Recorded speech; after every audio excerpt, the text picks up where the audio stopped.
Police छाउणी रे कोरापुट जिला अंतर्गत माछकुंड थाना कोरापुट एसपी और नंदपुर एसडीबीओ नेतृत्व में थानार एकाधिक कर्मचारी को पचराउचरा करा सूचना रही। थाना परिसर भितरे और बाहर आईआरबी जवान मुतयन गतकाली दिन तमाम थाना भितरे एपरी हलचल को नहीं स्थानीय अंचल में अनेक चर्चा। दिन तमाम थानार कर्मचारी को कोरापुट एसपी एपरी पचराउचरा परे अधिक जेरा पाई कोरापुट निया सूचना मिली। तेबे केउ कारणरू दिन तमाम माछकुंड थाना को एपरी पुलिस छाउणी करा जायतिला। एकाधिक पुलिस कर्मचारी को कौन पचराउचरा करथिले कोरापुट एसपी माछकुंड थानार एकाधिक कर्मचारी को काहींकी कोरापुट निया जायछि एहाकु नै स्थानीय अंचल रे अनेक आलोचना होउछि। दिने एही थाना अंचल रे नक्सलंकर दबदबा रहितला।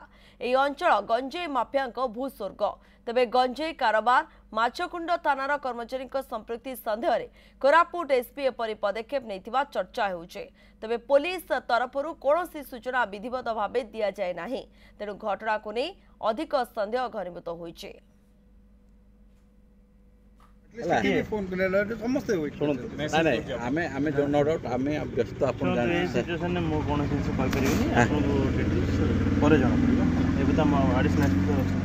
नहीं सर हमें आके हम कोऑपरेट करते हैं हमें कोऑपरेट करू हम कर इन्फॉर्मेशन देला हम बोलैत तो ना माने सकाल जो आपण काली को आसंतु बल काली को आइबो नाले तमे आई एम नॉट ऑथराइज्ड फिर भी सर किसो फोन करले कतो फोन काउ सर आपण को वेट करिवो सर नहीं सुनो ठीक है सुनो आपण सुनो हमें सिना आपण सहित डिस्कशन करछु किंतु बाहर लोक तो दुनिया प्रकार कथा कोंतु ना हमें से जिनिसटा जानिनु हमें विषय न कोन अछि कोन नै हमें तो सेटा अबे हमें ए 2 मिनिट जदी आप डिस्कशन कर ठीक हमें सखाळो एबे पर्यंत अपेक्षा करना था वीडियो रिकॉर्डिंग नहीं नॉर्मली डिस्कशन करे ना ठीक है हमें एटा कथा एटा पर कथा